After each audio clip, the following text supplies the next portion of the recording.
Okay, let's unpack this. We are embarking on a focused analysis into one of the most transformative figures in global history, Siddhartha Gautama.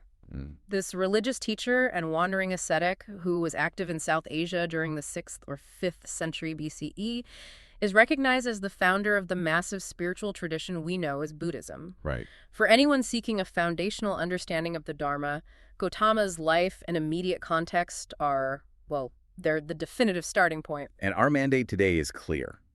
We have to distill the essential knowledge about Gautama's life, his core teachings, and his historical context directly from the foundational source material. Which is easier said than done. Well, exactly. We need to navigate the fact that we're dealing with a profound synthesis, a blend of, verified historical anchors and the rich, extensive traditional biography that matured over centuries. So the goal is to understand how that narrative evolved. Yes, while remaining firmly rooted in the earliest textual and archaeological evidence we can find.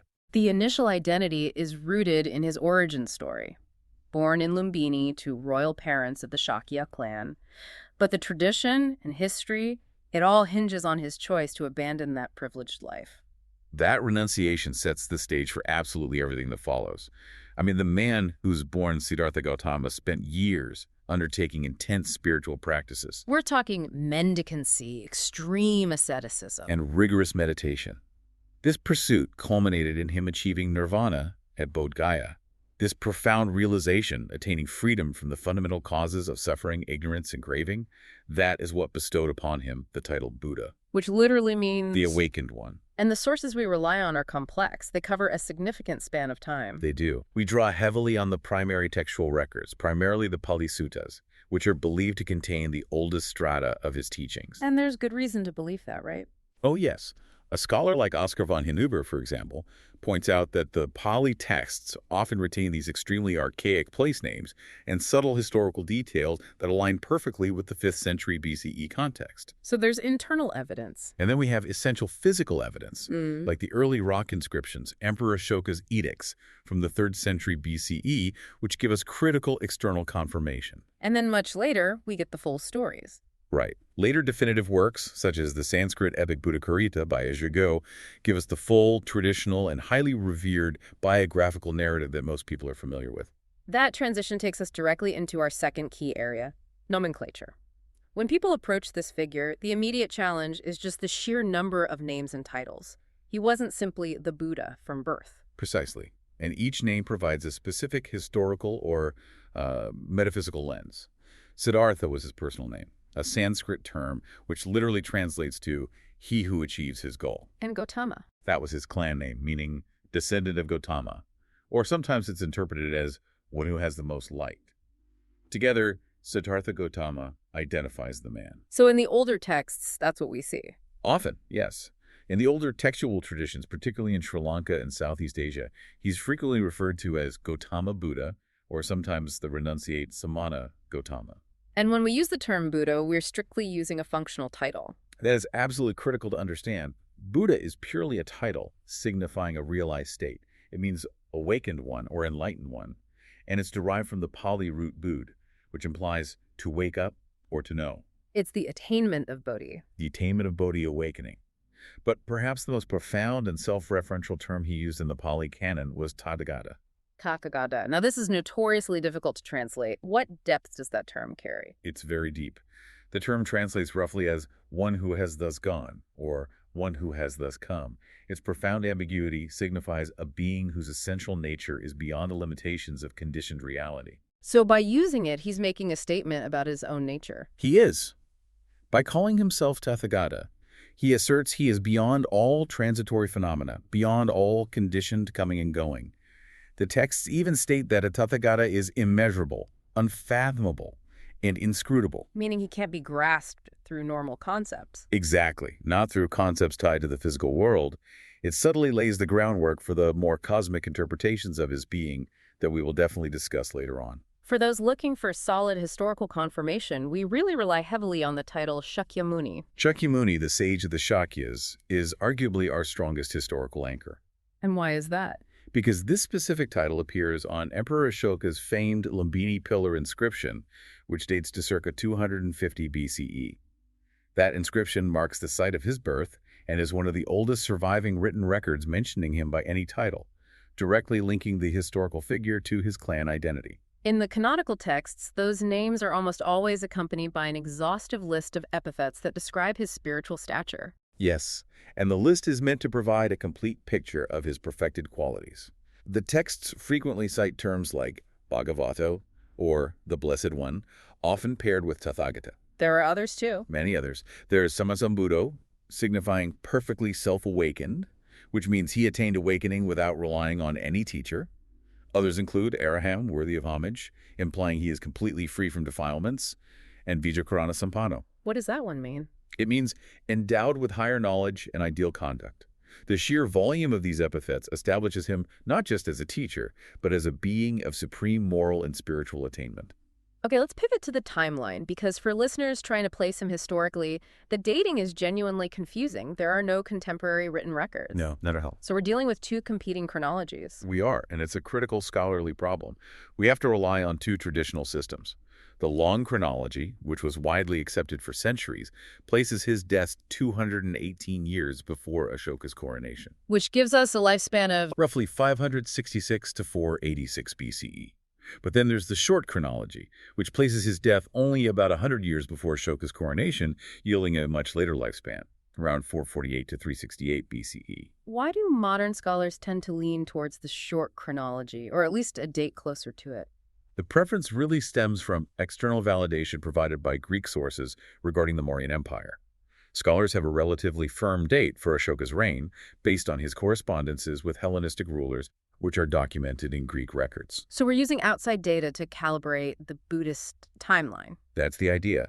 If we trust the traditional Buddhist sources that link Ashoka's coronation to the Buddha's parinirvana, then aligning that with the Hellenistic dates compels us to move the Buddha's death closer to the 400s BCE. So the scholarly consensus today attempts a middle ground that accommodates these external anchors. Exactly. The consensus often aims for his death somewhere around 410 BCE. This range allows him to be reliably established as a contemporary of crucial historical figures mentioned in the texts, Like King Bimbisara of Magadha. and also Mahavira, the Tirthankara of Jainism. Establishing these contemporaries is vital, as the development of Buddhism is partly defined by its interaction and debate with these other philosophical movements. And while the dates are flexible, the archaeological record confirms the general time frame and the truth of certain places mentioned in the narratives. The archaeology is absolutely essential for grounding the tradition.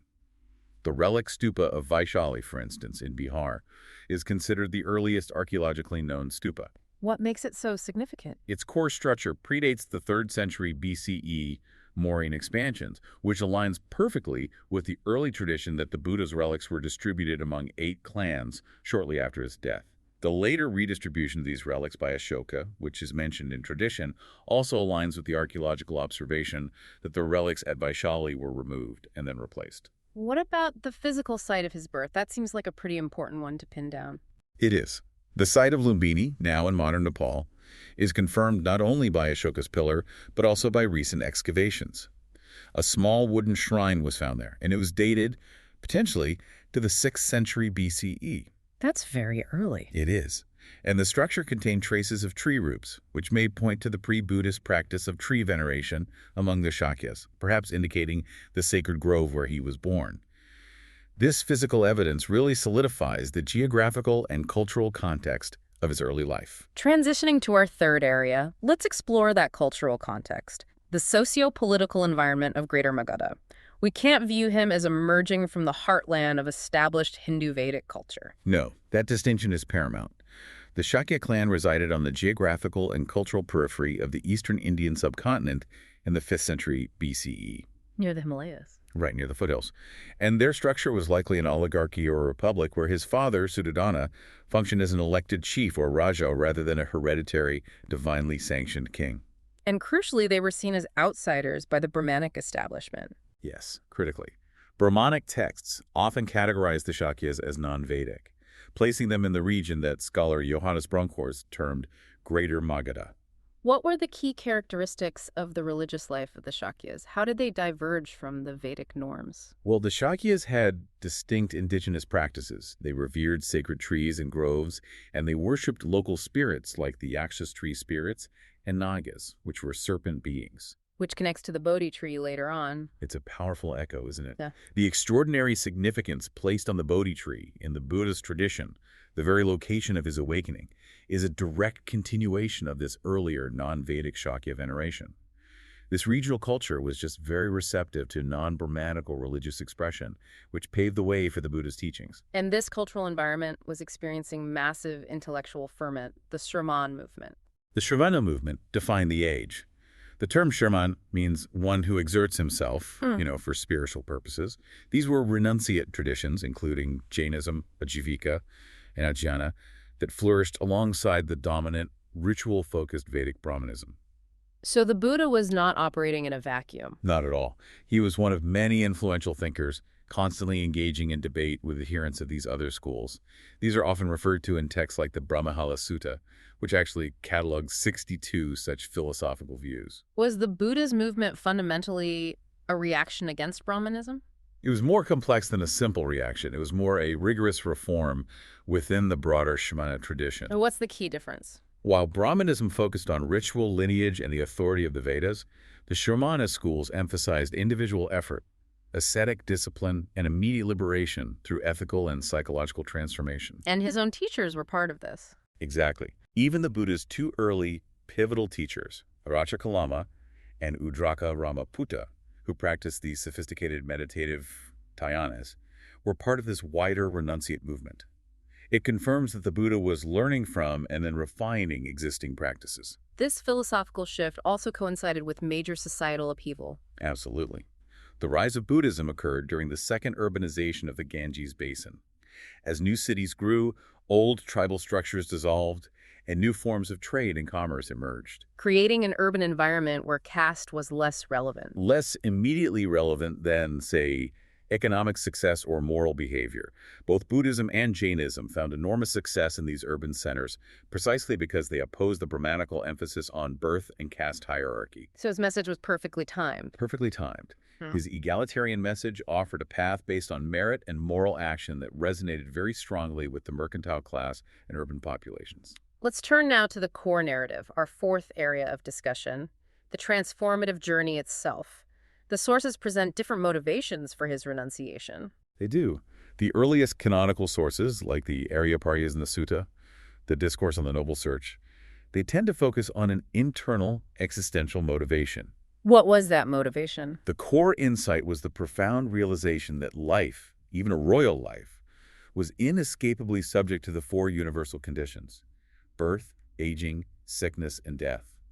He sought the unconditioned supreme security from bondage, recognizing that the householder life was inherently restrictive and impure. While the life of the ascetic offered freedom. The free open air, as the text put it. But the narrative that sticks with us, the classic story of the motivation, involves the foresights. That's the traditional, later biographical material, dramatically codified in texts like the Buddha Karita.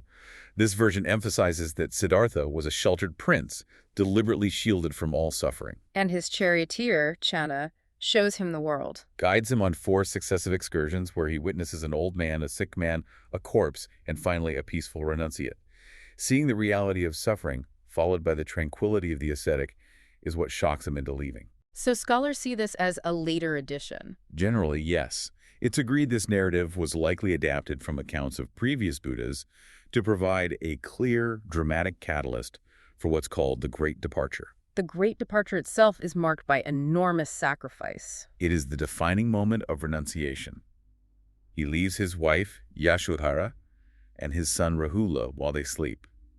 He rides out on his horse Kanthaka, crosses the river Anomia, and there he famously shaves his head and exchanges his royal attire for the simple robes of a mendicant. He literally sheds his entire previous identity. Completely, committing fully to the path of seeking ultimate knowledge. His initial search led him to the most advanced meditative techniques available at the time. And he was a quick study. He first sought out Arachakalama and mastered his teaching, achieving the non-physical meditative state called the sphere of nothingness.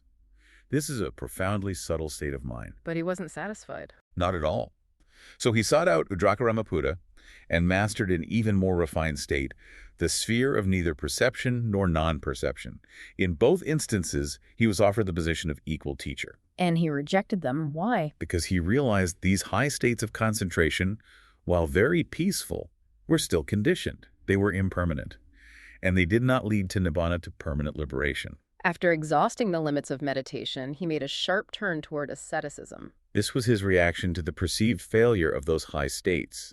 He reasoned that perhaps radical purification through self-mortification was necessary. And the texts describe this in detail. The Mahasaccaka Sutta details this extreme practice.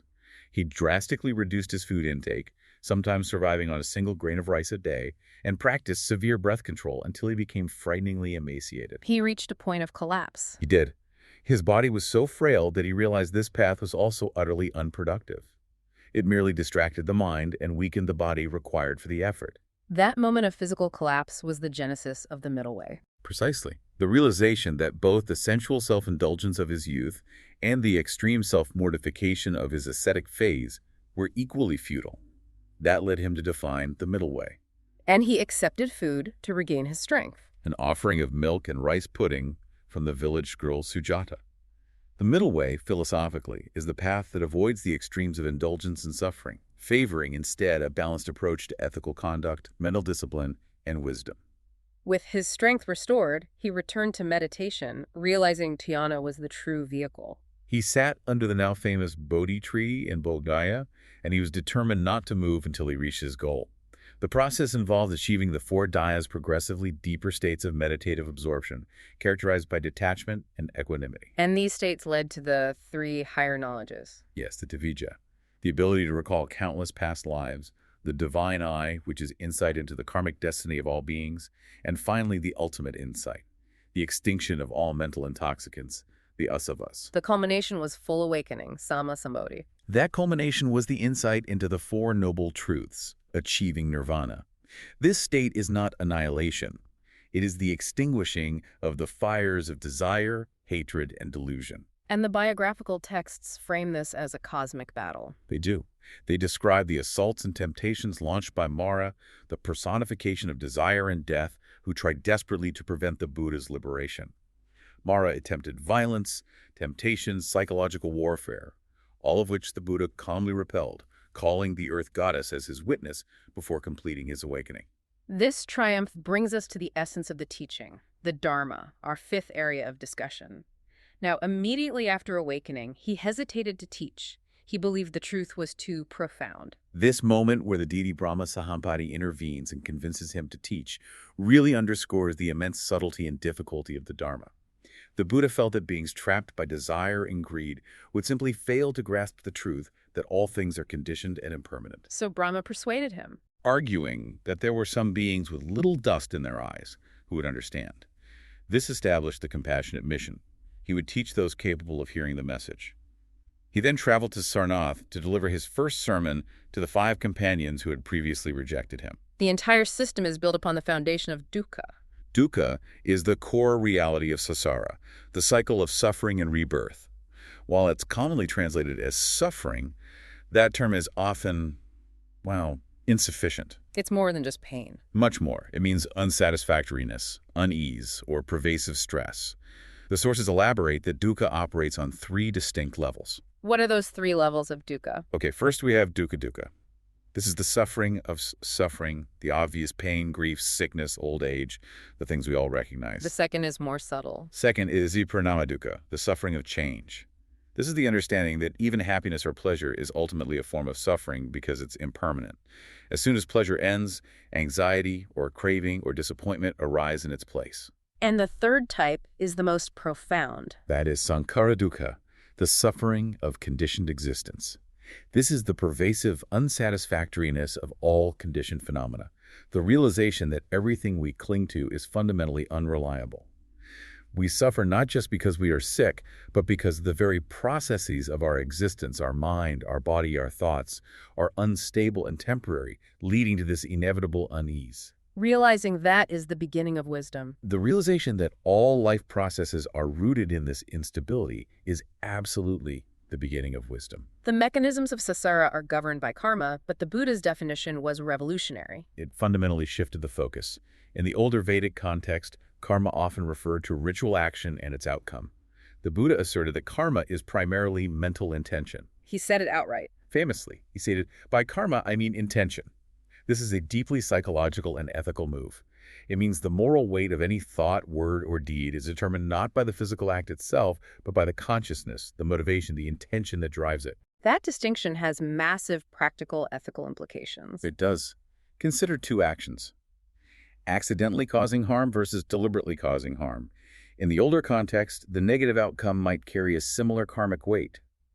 For the Buddha, if the intent was wholesome, driven by non-greed, non-hatred, and non-delusion, the karmic consequence is radically different, even if the external result is flawed. It places all the responsibility on the individual's mind. Exactly. It empowers them to transform their future by purifying their intentions. To dissect human experience and demonstrate how suffering arises, he introduced analytical frameworks like the five aggregates. These frameworks break down the illusion of the self. The five aggregates, or skandhas, are form, the physical body. Then feelings present, unpleasant, or neutral. Then perceptions, recognition, labeling. The mental side of it. Right. Then you have mental formations, volitional impulses, intentions, habits. And finally, consciousness, the awareness of the other four. The Buddha argued that these are just transient processes, not a solid eternal entity. We experience suffering because we cling to these impermanent aggregates, wrongly identifying them as I or mine.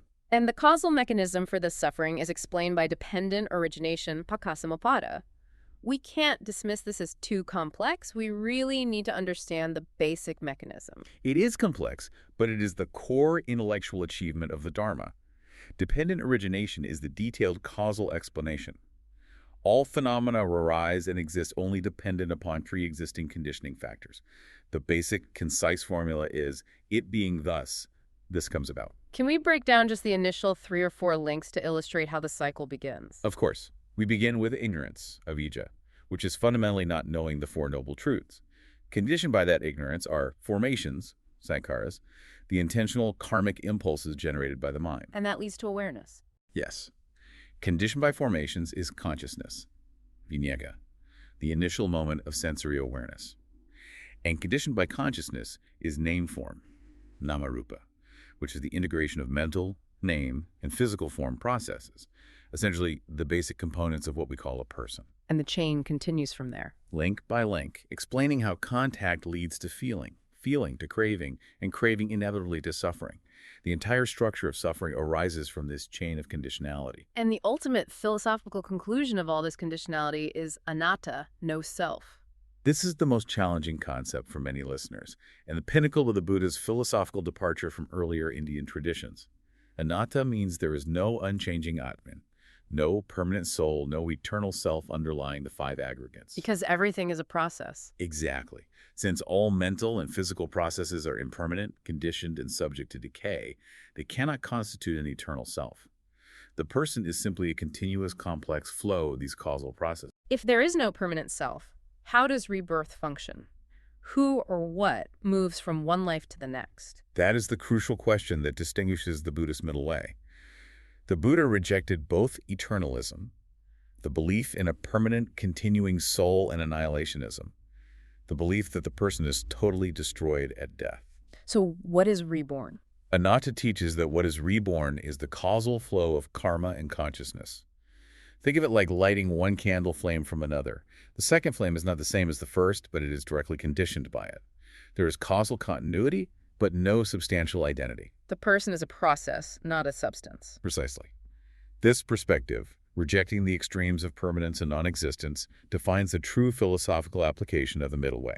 Let's shift our focus now to the social architecture he created, our 6th area, the Sangha. The Sangha, the community of monks, bhikkhus, and later nuns, bhikkhunis, was established after the first sermon at Sarnath. It provided a structured environment dedicated entirely to the pursuit of the Dharma. And the rules were strict. The practical rules governing this life are contained in the Vinaya Pyaka. And yes, this discipline was rigorous. It enforced celibacy, required extremely minimal possessions, just 3 robes, a sewing needle, and a begging bowl, and mandated that the monks rely entirely on the generosity of the lay community for the daily food. It was a homeless, celibate path. And that was seen as the fastest route to liberation.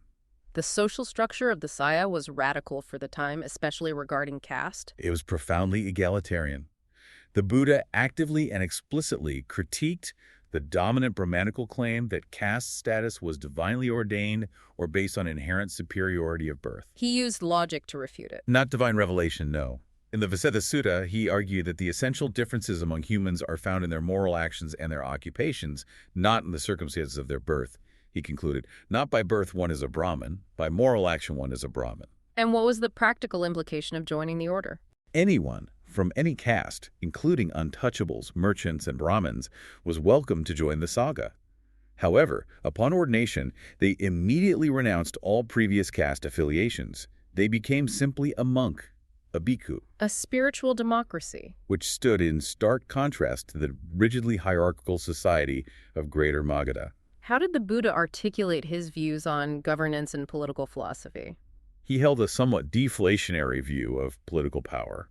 While acknowledging its necessity, he taught that political engagement often leads to entanglement, ego inflation, and distracts from the ultimate goal of enlightenment. But he did have an ideal for a ruler. He did. He articulated the ideal of the righteous ruler, the Kakavati, or wheel-turning leader. What defined a righteous ruler in the Dharma? The Kakavati derived authority not from conquest or birthright, but from moral purity and the promotion of the Dharma. The Kakavati Sihana Sutta emphasizes that the ruler's duty is to ensure protection and, crucially, to provide property and resources to the needy. And there are consequences for failing to do so. The text warns that the failure to meet these social duties leads directly to poverty, then theft, and escalating violence. It shows a clear connection between economic inequality and moral decline. And the Buddha witnessed severe political conflict firsthand, didn't he? He did. He lived to see the decline of his own clan, the Shakyas, which were eventually conquered and destroyed by King Ajatashattu of Magadha. This provided a painful, real-world contrast to the ideal Kakavati. So his experience shaped his advice. It seems so. His experience with rising kingdoms like Magadha, which were centralized and expansionist, led him to promote quasi-republican principles among the smaller states, like the Vajika Confederation, advocating for regular assemblies and communal harmony as keys to sustainability. And this non-hierarchical quasi-republican principle was implemented in the Sangha itself. Exactly. The structure of the monastic order was deliberately decentralized. All bhikkhus had equal rights to attend open meetings. He specifically refused to appoint a single successor when asked, insisting the teachings would be the guide. He insisted that the Dharma, the teaching, and the Vinaya, the discipline, would be the sole teacher for the community after his passing. This was to prevent the corruption of centralized authority. For the vast majority of people who remained householders, what did the Buddha offer them for happiness in this life? The Dharma wasn't just for monks. For laypersons, the Buddha offered practical ethical guidance for achieving happiness, or sukha, both immediately and in the next life. Can you give an example? The Digajjosutta, for instance, provides clear instructions for worldly success, stressing 4 factors: persistent, skillful effort in one's occupation, protection of wealth, having good friends who are moral and steadfast, and living a life balanced with one's means. When for long-term benefit. Long-term happiness and a good rebirth were achieved through cultivating wholesome karma. This involved moral discipline, primarily adhering to the 5 precepts, non-killing, non-stealing, and so on, alongside generosity, dana, faith, and developing rudimentary wisdom. Teachings like the Sigalovadaya Sutta provide detailed, practical ethics for householders on how to properly interact with family, employees, and teachers. It's really a social ethics curriculum. We move now to our 7th area, the close of his life and the legacy he secured, starting with the complex establishment of the Bhikkhuni order for nuns. This was a major organizational shift in his later years. His stepmother, Ma Prajapati Gautami, insisted on establishing a parallel order for women. The Buddha initially hesitated. Why the hesitation? This hesitation is viewed by scholars not as philosophical misogyny, but as a practical concern regarding the physical dangers that the homeless, wandering life of a shramana posed for women in 5th century BCE India.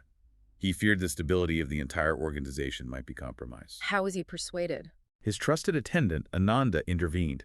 He asked the Buddha directly if women possessed the same spiritual capacity as men to reach awakening. When the Buddha confirmed that they did, the logical necessity of establishing the order became clear. So the order was established? Yes, the Bhikkhuni order was established, though with additional rules known as the Gudharmas, which ensured the senior authority of the bhikkhus. He also faced direct internal threats to his authority. The schism, led by his cousin Devadatta, was a very serious challenge. Devadatta was motivated by a desire for leadership and attempted to impose stricter, more severe rules on the Sangha, arguing the Buddha was too lax. He even tried to have him killed. When rejected, he actively attempted to murder the Buddha on several occasions, including releasing a rampaging elephant. The texts depict the Buddha countering this threat by sending his chief disciples, Sariputta and Moggallana, to convince Devadatta's followers to return, successfully mending the immediate damage to the community. The final year of his life is intensely documented in the Mahaparinibbana Sutta. This text portrays the Buddha's body as struggling with decline. He is described as being old, worn out, feeble, kept going only by being bandaged up. His final illness occurred after consuming an offering, often described as pork or mushrooms, prepared by the blacksmith Kunda. And the illness was severe. Violence and severe. Recognizing the profound ethical implications for Kunda, the Buddha specifically instructed Ananda to ensure Kunda understood that the act carried the greatest merit, as it was the Tathagata's final meal. Before his passing, he addressed the critical issue of succession. When Ananda emotionally asked him to name a leader, the Buddha explicitly refused, stating, "The Tathagata does not think in such terms. He does not wish to control the Sangha." His instruction was clear. The monks must rely on the Dhamma and the Vinaya as their teacher and guide after he was gone. To ensure the community's survival was based on doctrine, not personality. Exactly. His final words are incredibly powerful and concise. His very last reported words were, "All sakkaras decay. Strive for the goal with diligence." Sakkaras refers to all conditioned things, all compounded phenomena. He emphasized impermanence and the absolute necessity of persistent, conscious effort, diligence, or appamada to achieve liberation. And then he passed away. The sutra records that he then entered the highest states of meditative absorption, the 4 dhyanas and the 4 immaterial attainments, before returning to the 4th dhyana and achieving parinirvana, the complete and final extinguishing of all conditioned existence. His physical remains immediately became the focus of reverence and community action. Following traditional rites, his body was cremated, and the remains were distributed as relics among various clans.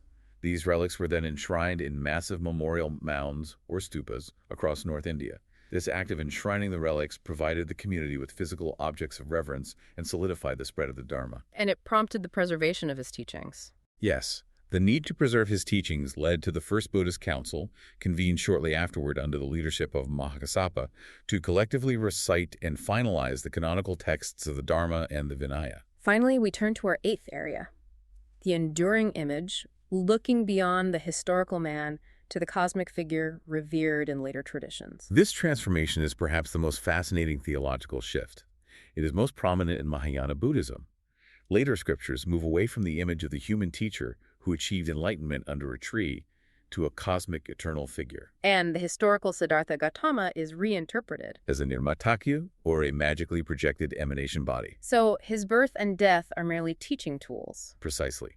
In this Mahayana view, his apparent birth, struggle, awakening, and death were calculated, skillful manifestations upaya, designed specifically to guide unenlightened beings who could not grasp an eternal formless truth. So he didn't really die. The Lotus Sutra and the Mahaparinirvasa Sutra assert that he did not truly enter parinirvana, but remains eternally active. And what is his true form in this transcendent understanding?